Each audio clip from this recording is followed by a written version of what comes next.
Very good morning. Good morning, Antima, Gunjan, good morning, Gaurang, good morning,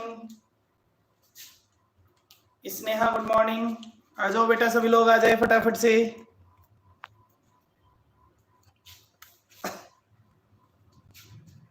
फटाफट से आ जाए सभी लोग बेटा। हर्ष गुड मॉर्निंग, सृष्टि गुड मॉर्निंग।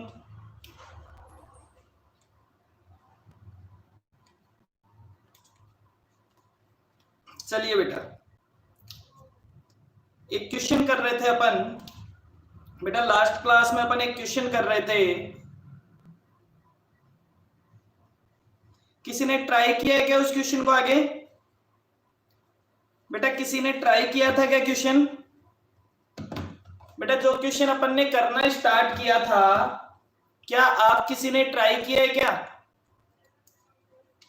लास्ट क्लास में हमने एक क्वेश्चन करना स्टार्ट किया था, क्या आप किसी ने ट्राई किया है क्या उस क्वेश्चन को?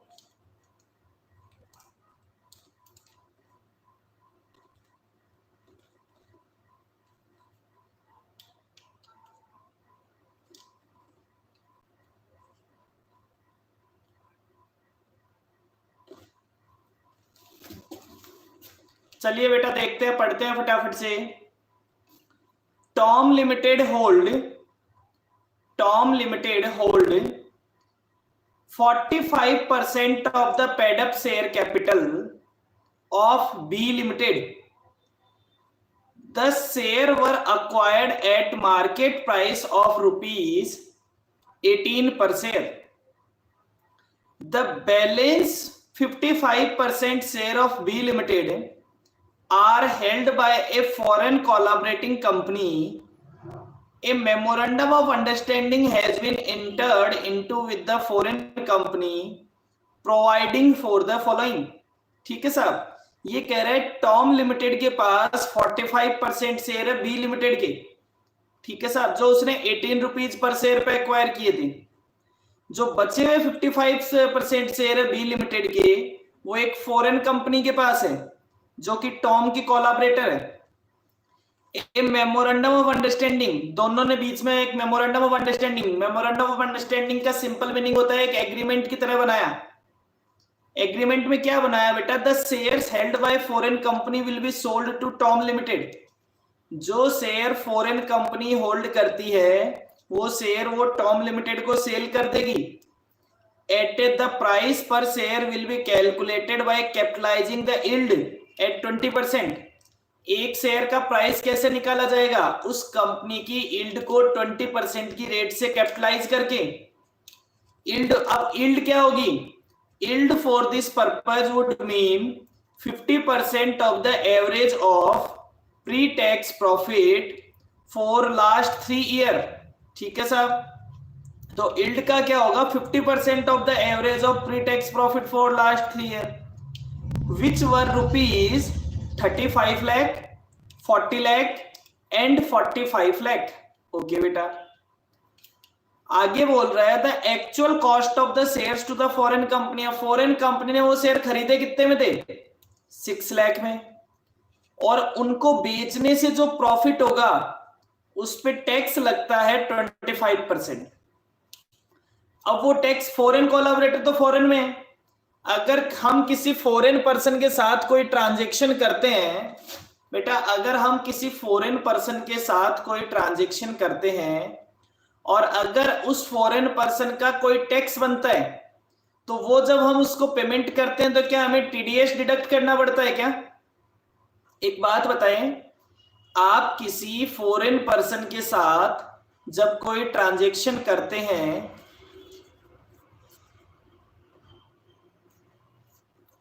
जब आप किसी फॉरेन पर्सन के साथ कोई ट्रांजैक्शन करते हैं, तो क्या आपको उसको पेमेंट करते वक्त टैक्स डिडक्ट करके पेमेंट करना पड़ता है क्या?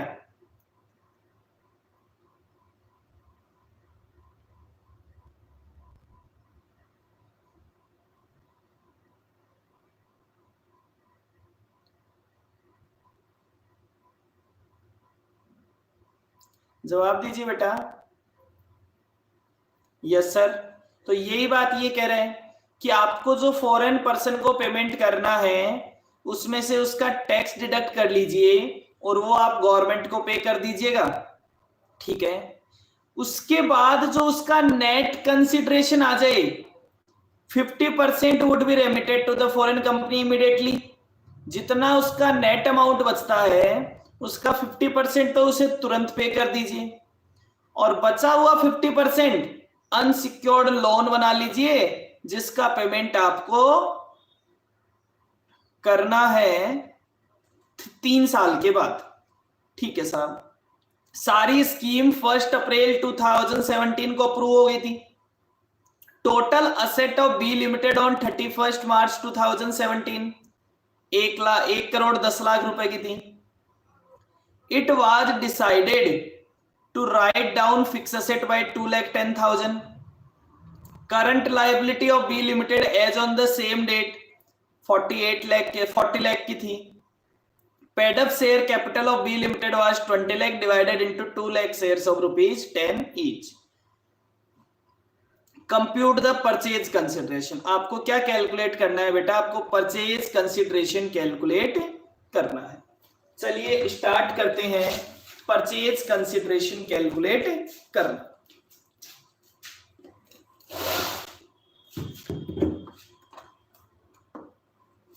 सबसे पहले क्या निकाले बेटा? सबसे पहले क्या निकालना पड़ेगा? यील्ड निकालना पड़ेगा। तो हम तो लिख लेते हैं calculation of PC. Purchase consideration calculate करना है। परचेज कंसिडरेशन कैलकुलेट करना है तो सबसे पहले हम कहेंगे बेटा yield of B limited. B limited की यील्ड कितनी थी? बी लिमिटेड की यील्ड उसने बोला था 35 प्लस 40 प्लस 45 का एवरेज, 45 का एवरेज, और आगे बोला बेटा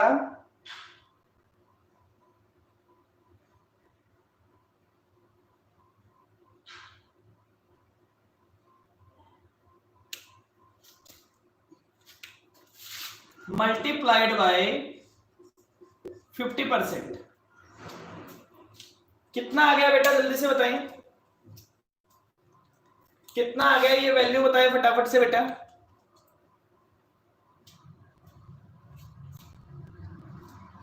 देखो इसने कहा यील्ड ऑफ बी लिमिटेड 35, 40, 45 का एवरेज, और मैंने 50% से मल्टीप्लाई कर दिया।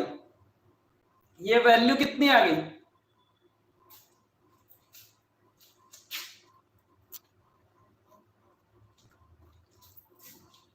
20।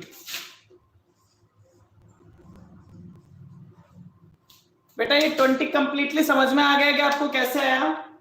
ये तो हो गया एवरेज, लेकिन ये जो प्रॉफिट्स थे, ये जो प्रॉफिट्स थे बेटा ये प्री टैक्स थे और टैक्स रेट था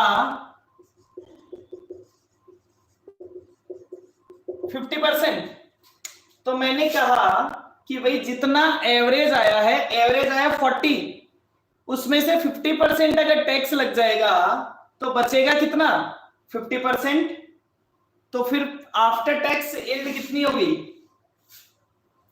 20 लाख। यहां लिख भी सकते हो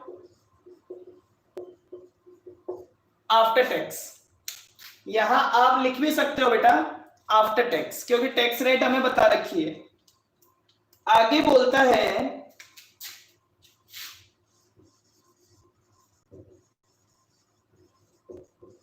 capitalisation of yield at the rate 20%। Yield को कितने परसेंट पे कैपिटलाइज करना था? 20% पे। तो that is 20 lakh divided by 20%, that is ₹100 lakh.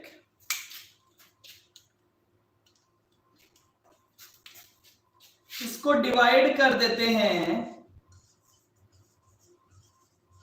Number of share से।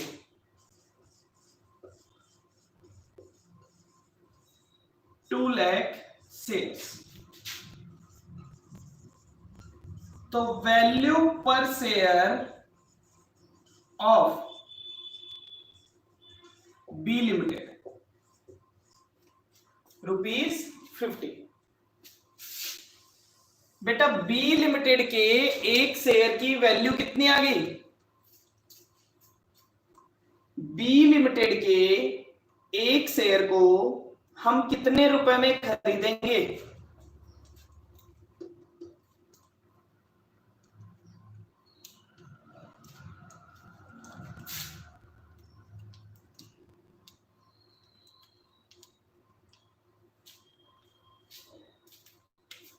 आगे लिखते हैं बेटा,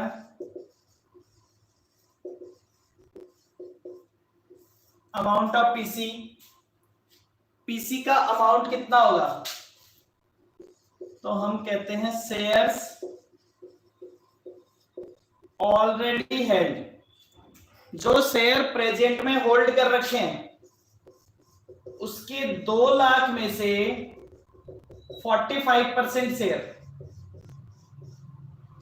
90,000 शेयर्स तो पहले से ही मेरे पास है।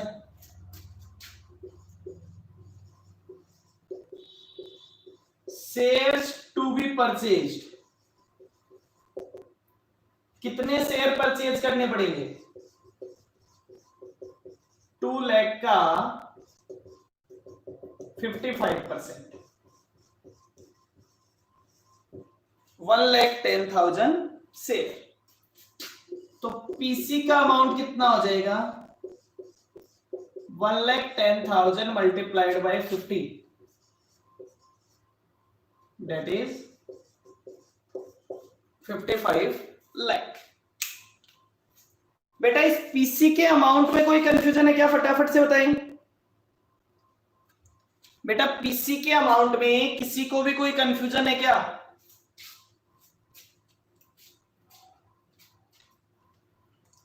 जल्दी से बताएं बेटा, क्या पीसी के अमाउंट में किसी को कोई कंफ्यूजन है? अंतिमा कोई कंफ्यूजन नहीं है सर, पीसी का अमाउंट हमें परफेक्टली क्लियर है। देखो मैं वापस से बता रहा हूं, आपने इल्ड का एवरेज किया, जैसा जैसा क्वेश्चन ने कहा मैं एग्जैक्टली वैसा वैसा कर रहा था। क्वेश्चन ने कहा इल्ड का एवरेज करो, हमने इल्ड का एवरेज किया। ये इल्ड प्री टैक्स थी इसलिए मैंने टैक्स माइनस कर दिया, तो कितना बच गया? 20%। उस 20 लाख को 20% की कैपिटलाइजेशन रेट से डिवाइड किया तो कंपनी की वैल्यू हो गई 1 करोड़। कंपनी में शेयर थे 2 लाख, तो एक शेयर की वैल्यू हो गई 50 रुपए। 45% शेयर पहले से ही मेरे पास थे, मुझे कितने खरीदने थे? 55, तो 1,10,000 शेयर मुझे खरीदने थे। 1,10,000 शेयर 50 रुपए के हिसाब से खरीदने हैं, मतलब मेरे कितने पैसे लगेंगे? 55 लाख लगेंगे। ये आपका फर्स्ट आंसर था इस क्वेश्चन का। इतना करने के बाद बेटा आपको क्वेश्चन क्या कहता है? स्टेटमेंट ऑफ, मैं यहां लिख देता हूं,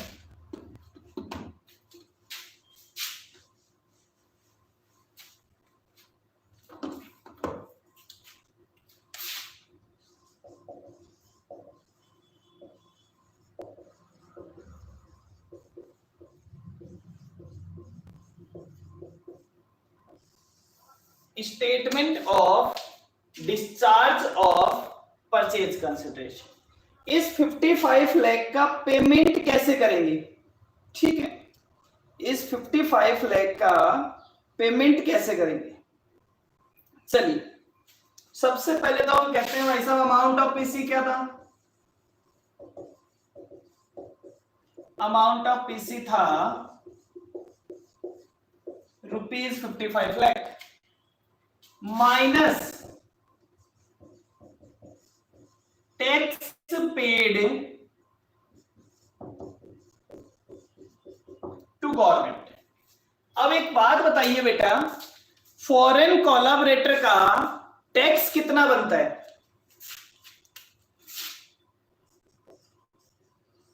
tax on capital gain of foreign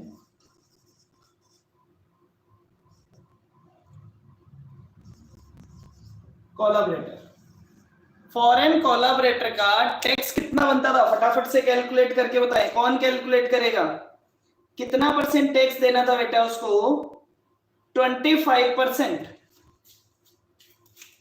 तो उसके लिए सेल वैल्यू क्या था? फटाफट से आप मुझे वैल्यू बताते जाएंगे।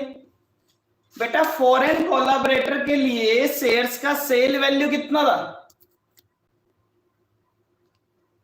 फॉरेन कोलैबोरेटर के लिए शेयर्स का सेल वैल्यू कितना था?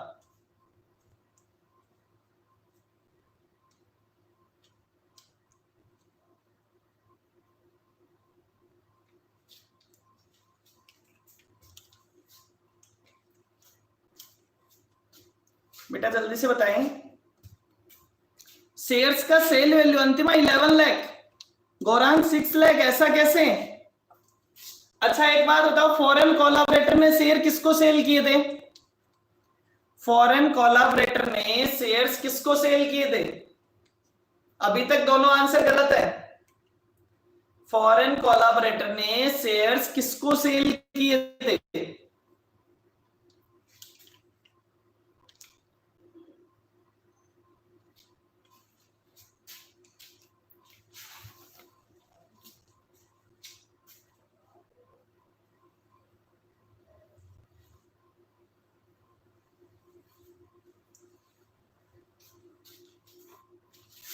बेटा जवाब दे। फॉरेन कोलैबोरेटर ने शेयर किए थे टॉम लिमिटेड को। तो टॉम लिमिटेड ने जो 1,10,000 शेयर खरीदे हैं, हर्ष 12 लाख गलत है। तो जो टॉम लिमिटेड ने 1,10,000 शेयर खरीदे हैं, कितने रुपए में खरीदे हैं? टॉम लिमिटेड ने जो 1,10,000 शेयर खरीदे हैं वो कितने रुपए में खरीदे हैं? अरे भैया बाजार में कोई सामान मैं ये मार्कर खरीदने जाता हूं तो मैं कहूं मैंने ये मार्कर 25 में परचेज किया है, तो जिस शॉप पे से खरीदा है उसकी सेल वैल्यू कितनी है? 25।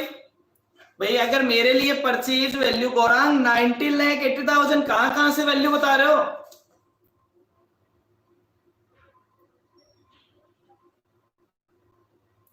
तुम्हें इतना सा पूछा कि भैया सेल वैल्यू बताओ।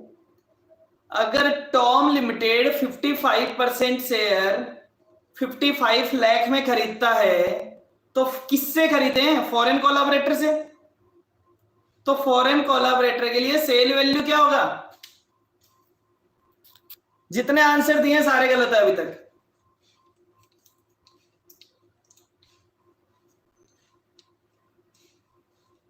बेटा आपको सेल वैल्यू बतानी है फॉरेन कोलैबोरेटर की, कि फॉरेन कोलैबोरेटर ने जो शेयर सेल किए हैं वो कितने में किए हैं?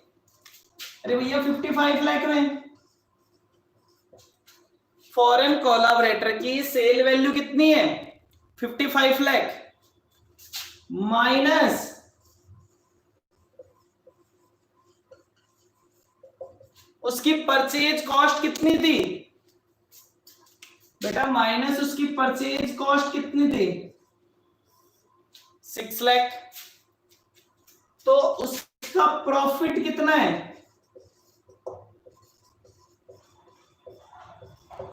49 लाख।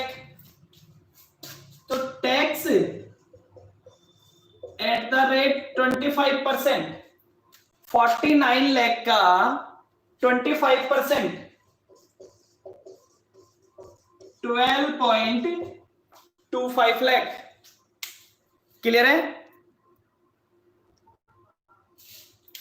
क्लियर है? सेल वैल्यू थी 55 lakh minus purchase cost 6 lakh, तो प्रॉफिट आ गया 45 लाख, 49 लाख। टैक्स कितना हो गया? 12.25 लाख। तो सबसे पहले तो बेटा जो आप उसको 55 लाख देने वाले हो ना, गवर्नमेंट कहती है कि अगर आपके साथ ट्रांजैक्शन करने से फॉरेन के पर्सन का अगर कोई टैक्स बनता है तो जो आप उसे पेमेंट करेंगे उसमें से टैक्स डिडक्ट करके करेंगे, जिसे अपन टीडीएस कहते हैं। ठीक है, इन्होंने भी यही कहा, फॉरेन वाले ने कहा 55 लाख मुझे देने हैं, पहले तो मेरा टैक्स काट लो, tax paid to government 12,25,000, 12,25,000 net consideration, net consideration कितना हो जाएगा? नेट कंसिडरेशन हो जाएगा 42,75,000। नेट कंसिडरेशन हो जाएगा 42,75,000। 50% will be paid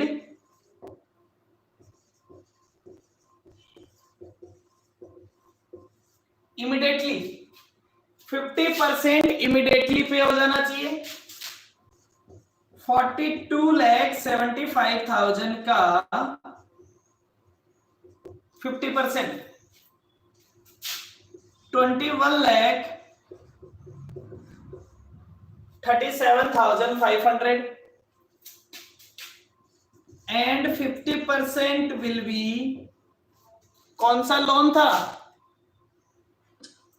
50% will be unsecured loan,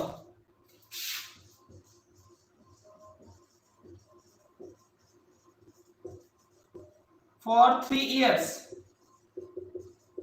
21,37,500। ये बेटा इसका सेकंड आंसर हो गया। ठीक है, तो क्वेश्चन ने हमसे सबसे पहले पूछा था प्रॉफिट एंड लॉस के, सॉरी पीसी का अमाउंट निकाल के बताओ, हमने पीसी का अमाउंट बता दिया। उसने कह दिया साहब दूसरा आंसर, आप ये 55 लाख का जो आपका पीसी आया है, जो पीसी का अमाउंट आया है, आप उसे डिस्चार्ज कैसे करेंगे?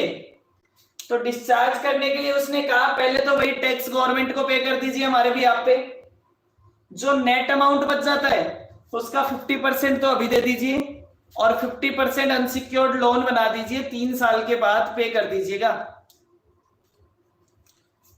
ओके बेटा, दो बातें हो गई। Point number 3, find out goodwill and capital reserve to Tom limited on acquiring wholly the shares of B limited. बेटा चलिए फटाफट से बताइए कि गुडविल और कैपिटल रिजर्व कितना होगा। आपको कैलकुलेट करके बताना है बेटा, फटाफट से बताइए गुडविल कैपिटल रिजर्व कितना होगा।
कीजिए बेटा, कैलकुलेट कीजिए गुडविल और कैपिटल रिजर्व, बता रखा है क्वेश्चन में।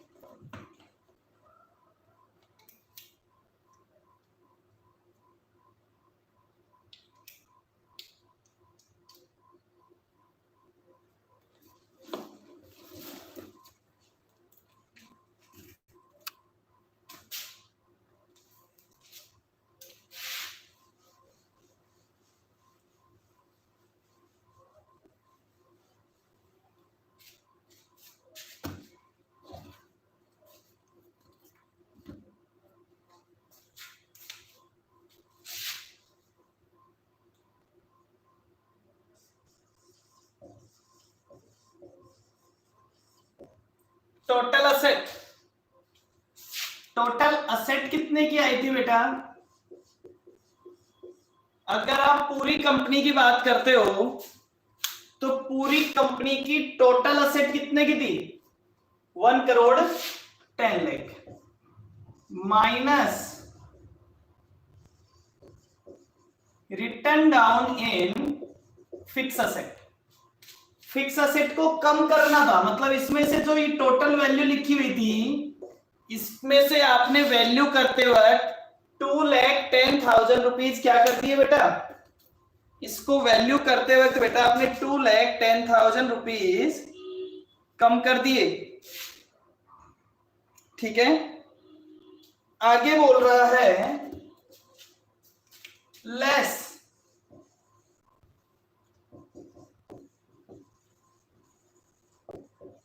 लाइबिलिटीज।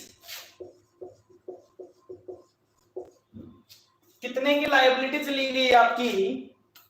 40 लाख की लाइबिलिटी चली गई। ठीक है, ये बात भी क्लियर है। लाइबिलिटी जाने के बाद नेट एसेट, तो ये जो आपके पास आ गया बेटा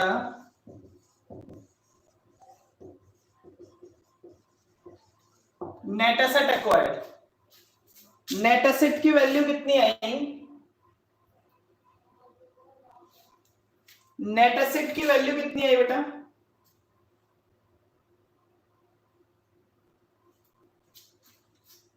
नेट एसेट की वैल्यू कितनी आई फटाफट से बताएं।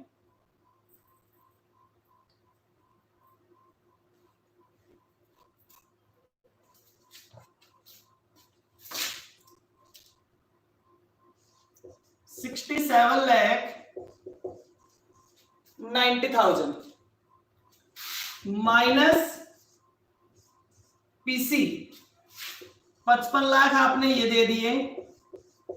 बेटा आप अपने इन्वेस्टमेंट भी तो कैंसिल करोगे।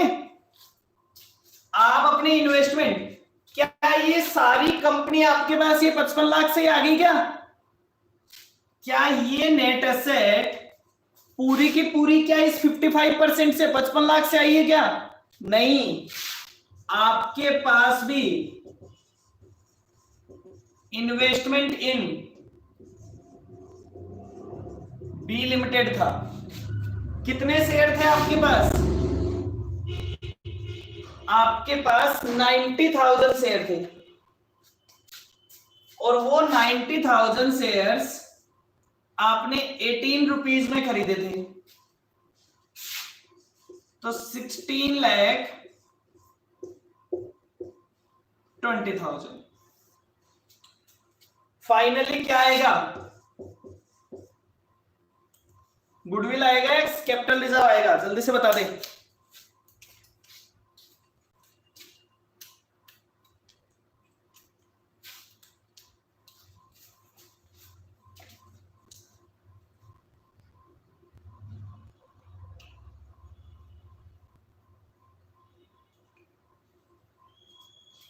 गौरांग कैपिटल रिजर्व कैसे आया? कितने अमाउंट आया गौरांग, फटाफट से बताओ।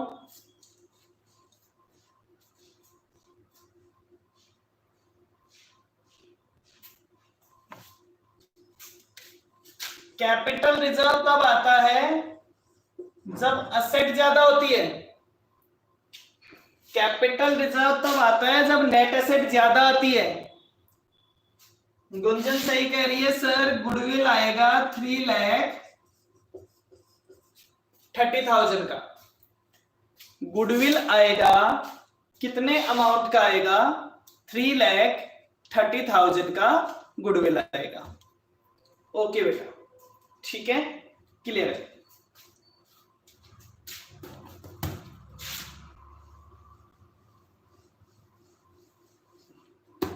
कोई कहे सर हमें तो ऐसे नहीं आता, हमें तो एंट्री करके ही बताइए। मान लो क्वेश्चन कहे कि हमें तो एंट्री करके ही बताइए, तो आप क्या लिखोगे? Asset account debit 1 crore 10 lakh minus 2,10,000 107,90,000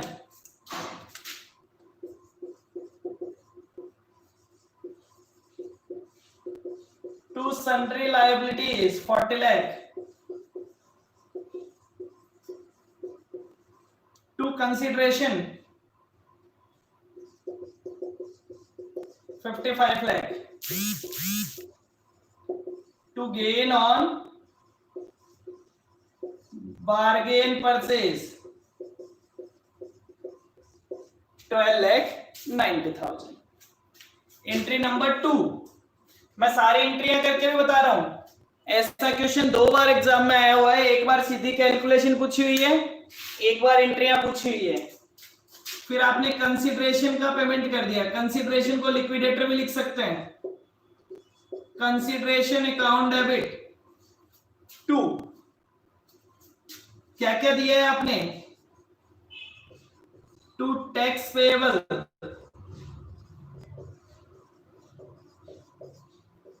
PC था 55 लाख, टैक्स पेएबल हो गया 12,25,000।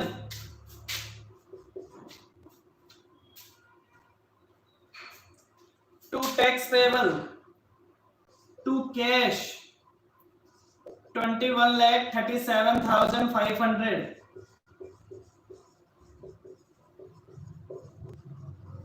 टू अनसिक्योर्ड लोन,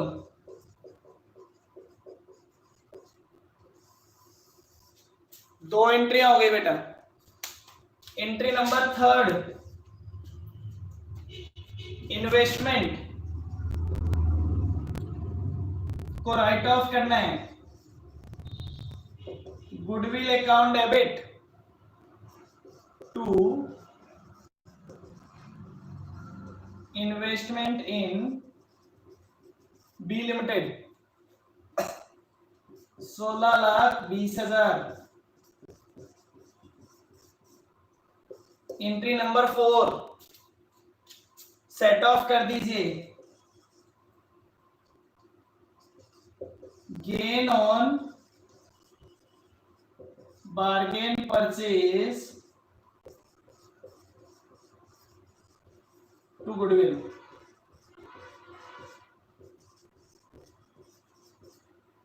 तो बेटा नेट वैल्यू ऑटोमेटिकली क्या बच जाएगी, नेट वैल्यू ऑटोमेटिकली बच जाएगी गुडविल 3,30,000। क्लियर है 100%? बेटा क्या पूरा क्वेश्चन प्रॉपर्ली क्लियर है?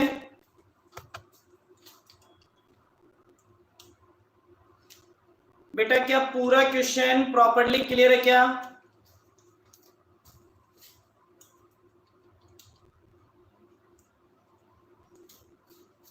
सर एक अमाउंट गलत लिख दिया था गौरांग, ओके ठीक है चलिए बेटा। तो बेटा ये था हमारा अमलगमेशन, ठीक है, जिसको हम डायरेक्टली कहते हैं amalgamation of companies. Amalgamation of companies के हमने सारे कॉन्सेप्ट कर लिए। अमलगमेशन जिसको डायरेक्टली अमलगमेशन कहा जाता है उसके अपन ने सारे कॉन्सेप्ट कर लिए। हमने क्या कहा कि बेटा सिंपल अमलगमेशन क्या होता है, इंट्रिंसिक वैल्यू निकाल के कैसे किया जाता है, इंटर कंपनी परचेजिंग के पास शेयर हो तो क्या होता है, सेलिंग कंपनी के पास शेयर हो तो क्या होता है, दोनों के पास एक दूसरे के शेयर हो तो क्या होता है, परचेज कंसिडरेशन अगर कोई फॉरेन कोलैबोरेटर आ जाए, अगर कोई बेटा क्वेश्चन नंबर से मुझे कुछ याद नहीं आता, ठीक है, जो प्रॉब्लम हो वो प्रॉब्लम आप मुझे, अगर आपको पहले के किए हुए किसी क्वेश्चन में ऐसा तो नहीं है आपको सारी एंट्री नहीं आई होगी, अगर कोई एंट्री नहीं आई है तो मुझे उसका स्क्रीनशॉट भेजो और पूछ लो बेटा, ठीक है।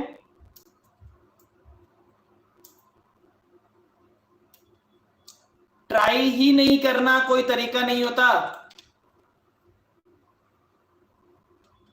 ओके। दोनों कंपनियों की एंट्री हमने कर ली, दोनों कंपनियों की एंट्री करने के बाद हमने फॉरेन कोलैबोरेटर अगर कोई आ जाए, फॉरेन पर्सन से खरीदना पड़े तो उस केस में टीडीएस का कॉन्सेप्ट क्या होता है वो भी देख लिया। तो ये बेटा हमारा अमालगमेशन चैप्टर का लगभग 70% पोर्शन कंप्लीट हो गया। अभी इसमें 3 टॉपिक और बचते हैं जिनको आप अमालगमेशन भी बोल सकते हो और अमालगमेशन से थोड़ा सा अलग नाम भी दे सकते हैं। First is internal reconstruction. First point is internal reconstruction. देखो, अमालगमेशन होता है एक्सटर्नल रिकंस्ट्रक्शन। 2 कंपनियां होती है अमालगमेशन में, हमेशा 2 कंपनीज होती है, एक परचेजिंग एक सेलिंग। इंटरनल रिकंस्ट्रक्शन में केवल एक ही होती है। जब एक कंपनी अपने स्ट्रक्चर को, स्ट्रक्चर मतलब कौन सा structure, financial structure, balance sheet को, अगर उसमें कुछ एडजस्टमेंट करती है तो उसे कहा जाता है इंटरनल रिकंस्ट्रक्शन। ठीक है, जब कोई कंपनी लॉस में होती है, उसके प्रॉफिट, उसके लॉसेस बहुत ज्यादा हो जाते हैं, या फिर उसका जो कैपिटल स्ट्रक्चर वो बहुत कॉम्प्लेक्स हो चुका होता है, उसमें बहुत सारी प्रॉब्लम्स आने लग जाती है, तब उसे अपना इंटरनल रिकंस्ट्रक्शन करना पड़ता है। उसकी प्रॉपर अप्रूवल लेनी पड़ती है उसे कोर्ट से। कोर्ट अप्रूवल कैसे होता है, कोर्ट कहता है पहले तो एक रिकंस्ट्रक्शन की स्कीम बनाइए, वो स्कीम हमें दिखाइए, जिस स्कीम में जिस जिसको कोई फर्क पड़ने वाला है उन सबसे अप्रूवल लीजिए पहले। जैसे किसी भी आदमी को उस स्कीम की वजह से, पूरी कंपनी की किसी भी स्टेक होल्डर, किसी भी रिलेटेड पार्टी को अगर उस स्कीम की वजह से 1 रुपए का भी नुकसान होने वाला है तो भैया पहले उससे अप्रूवल लो। ठीक है, अप्रूवल लेने के बाद जब सब अप्रूव कर दे, अगर कोई भी अप्रूव नहीं करता है या एक भी अप्रूव नहीं करता है तो आपका काम पहले ही रुक गया। आप कहते हो सर हमने सबसे अप्रूवल ले ली, तो फिर वो स्कीम हमें दिखाओ, हम जब उसको अप्रूव कर दें तो फिर आप इंटरनल रिकंस्ट्रक्शन कर सकते हैं। तो इंटरनल रिकंस्ट्रक्शन कैसे करना है हमारा, एक तो वो वाला टॉपिक। एक टॉपिक बचता है external reconstruction. Sir external reconstruction तो अमालगमेशन है ना बेटा, अमालगमेशन में तो हमने बात की थी 2 कंपनियों के जुड़ने की, अमालगमेशन की। अब मैं कह रहा हूं कि एक कंपनी है, उसके 2 टुकड़े हो गए, एक कंपनी के 2 टुकड़े हो गए अलग अलग, दैट इज कॉल्ड डीमर्जर। उसे क्या बोलते हैं बेटा, उसे बोलते हैं डीमर्जर। मर्जर का मतलब जुड़ना था, वो कहते हैं डीमर्जर। जैसे आज रिलायंस के जब 2 टुकड़े हुए थे, एक अनिल धीरूभाई कंपनी, एक मुकेश धीरूभाई अंबानी एंड कंपनी। ठीक है बेटा, तो एक मुकेश के पास रह गई, एक पोर्शन अनिल के पास चला गया, पूरे रिलायंस इंडस्ट्रीज के 2 टुकड़े हो गए, दैट इज कॉल्ड डीमर्जर। तो एक हमें पढ़ना है इंटरनल रिकंस्ट्रक्शन, एक हमें पढ़ना है डीमर्जर। एक नया कॉन्सेप्ट भी ऐड हुआ है जिसका एक क्वेश्चन हमारे पास है, रिवर्स मर्जर। ठीक है बेटा, तो 3 चीजें हमें पढ़नी है। एक इंटरनल रिकंस्ट्रक्शन, आप इन्हें 3 सेपरेट चैप्टर भी बोल सकते हो, दिए हुए अमालगमेशन के साथ ही, क्योंकि ये पूरा इन लोगों ने इस चैप्टर का नाम लिख रखा है बिजनेस कॉम्बिनेशन, तो ये सब बिजनेस कॉम्बिनेशन के ही पार्ट है। ठीक है, तो पहला हमने अमालगमेशन कर लिया हर तरीके से। अब हमें करना है इंटरनल रिकंस्ट्रक्शन, डीमर्जर। डीमर्जर में 2 तरह की चीजें होती है, एक तो केवल एक डिवीजन सेल कर देना, वो डीमर्जर नहीं होता, अपनी कंपनी का कुछ हिस्सा बेच देना, और एक होता है अपनी कंपनी के 2 टुकड़े कर देना। तो डीमर्जर में 2 चीजें देखनी है, डन। और एक रिवर्स मर्जर का लास्ट में हमें एक क्वेश्चन करना है। तो ये हमारा इसका आगे का पार्ट है। अमालगमेशन मोस्टली हमारा इतना ही कॉन्सेप्ट था। जितने क्वेश्चन मैंने आपको कराए हैं, ये सारे क्वेश्चन बेटा हमने अलग अलग जगह से किए हैं। कुछ पिछले साल वाली बुक से किए हैं, कुछ नई वाली बुक से किए हैं, क्योंकि हमारे नई वाली बुक में सारे कॉन्सेप्ट के क्वेश्चन उन्होंने नई लिख रखे थे। ठीक है, तो हमने सारे कॉन्सेप्ट के कर लिए। ये सारे क्वेश्चन में आपको एक जगह 1 बाय 1 जिस सीक्वेंस में हमने किए हैं उसी सीक्वेंस में आपको दे दूंगा, तो आपको क्वेश्चन ढूंढने की जरूरत नहीं है। ठीक है, उसी सीक्वेंस में आपको सारे क्वेश्चन एक साथ मिल जाएंगे। ओके, क्लियर है बेटा सभी को?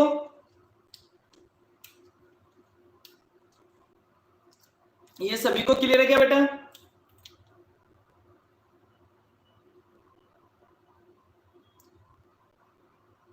सत्यम, एक गुडविल का 3,30,000 वाला बेटा, मुझे 330 का पता नहीं है। देख पहली एंट्री देखो, एंट्री नंबर 1, एंट्री नंबर 1 में सत्यम क्या आया था?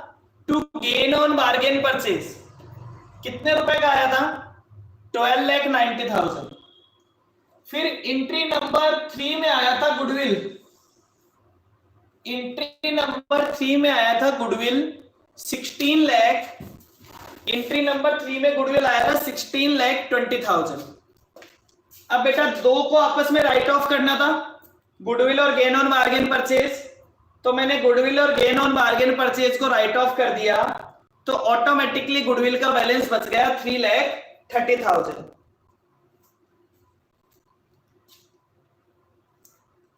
हाँ बेटा देख, एक बात समझ, 1,10,000, 1,10,000 उसमें से माइनस कर दिया 2,10,000, तो यहां आपने लिखा है 1079 लाख।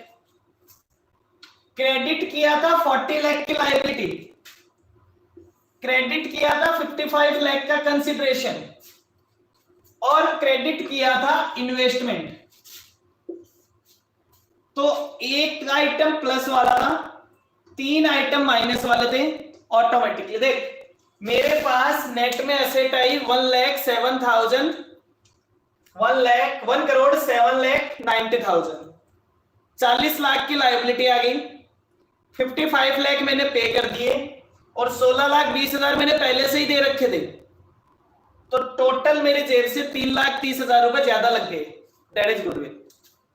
ओके बेटा, क्लियर? तो कल से अपन स्टार्ट करते हैं इंटरनल रिकंस्ट्रक्शन। बड़ा इजी, बड़ा इंटरेस्टिंग, बहुत ही इंटरेस्टिंग होता है। चलिए ठीक है, बाय बाय।